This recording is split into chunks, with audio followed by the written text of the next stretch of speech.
frères dans le Christ, paix, joie, grâce, amour à chacun, chacune de vous. De la part de Dieu notre Père et au nom de notre Seigneur Jésus-Christ, on se mercredi de l'octave de Pâques, le mercredi de l'octave de Pâques. Le texte de l'Évangile, le texte qui nous est soumis aujourd'hui est celui de la résurrection raconté par Luc, l'épisode fameux des disciples d'Emmaüs, que nous avons aussi lu dans la messe de dimanche soir, du jour de Pâques au soir.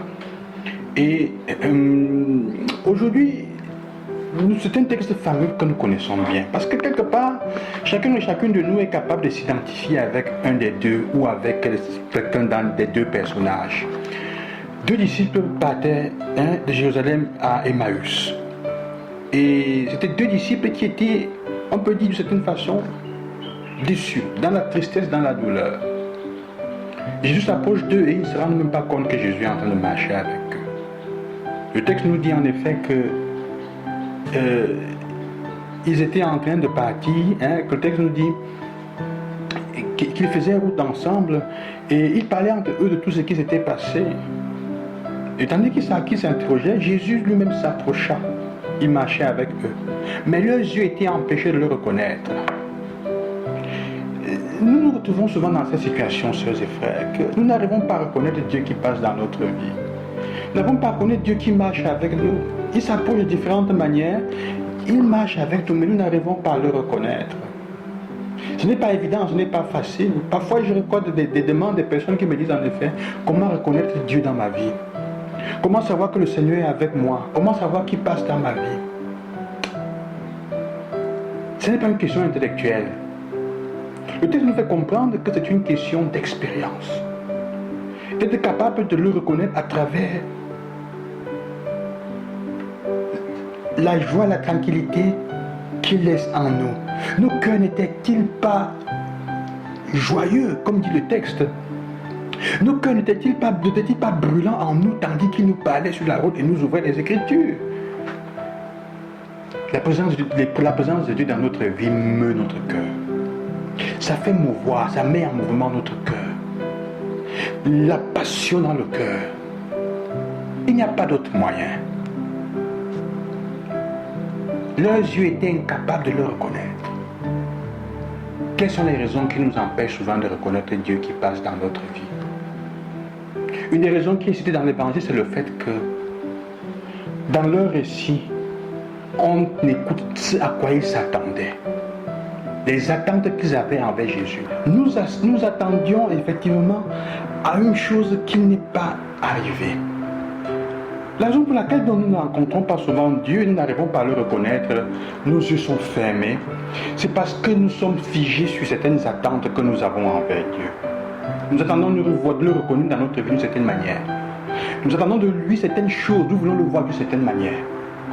Mais le texte nous fait comprendre que Jésus leur enseigne à le reconnaître à travers sa manifestation liée à la parole de Dieu.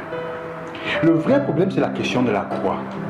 Comment est-ce qu'on peut placer, où se situe la croix, sa mort et sa résurrection dans le cheminement de libération depuis l'Ancien Testament jusqu'à aujourd'hui? C'est la difficulté que nous avons à situer la croix. On a peur de la croix, on n'arrive pas à lui donner une place claire. On n'y arrive pas.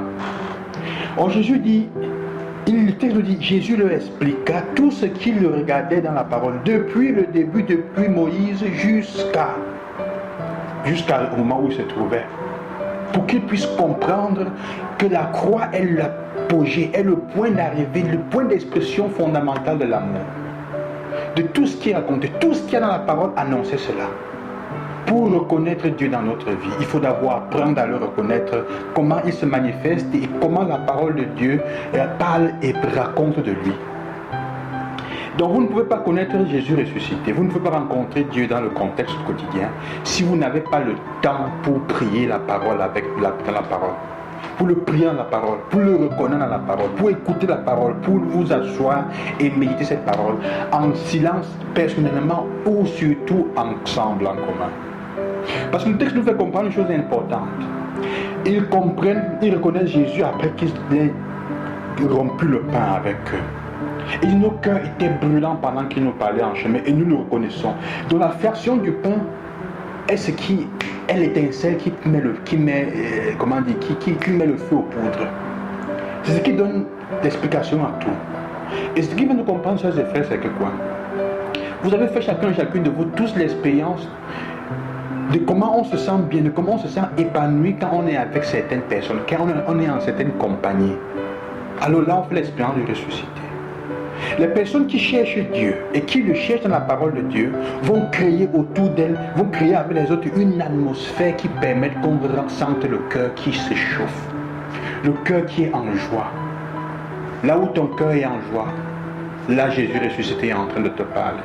Si nous ne sommes pas capables de créer des situations où les personnes sentent leur cœur brûler de joie, d'amour, de grâce, de sérénité, nous n'avons pas encore fait l'expérience de Jésus ressuscité. Et il ne peut pas s'approcher, nous ne pouvons pas le reconnaître qui est en train de marcher avec nous. Je vous souhaite cela, chacun de vous, à vos familles, que vous puissiez reconnaître Jésus qui s'approche et qui marche avec vous. Et que vos yeux puissent s'ouvrir dans le quotidien pour que vous vous rendiez compte qu'il est avec vous. Dans la fraction du pain, dans les moments partagés de fraternité, dans le sourire de quelqu'un qui vous appelle par le nom. Que Dieu vous bénisse, je vous bénis en son nom, au nom du ressuscité. À demain.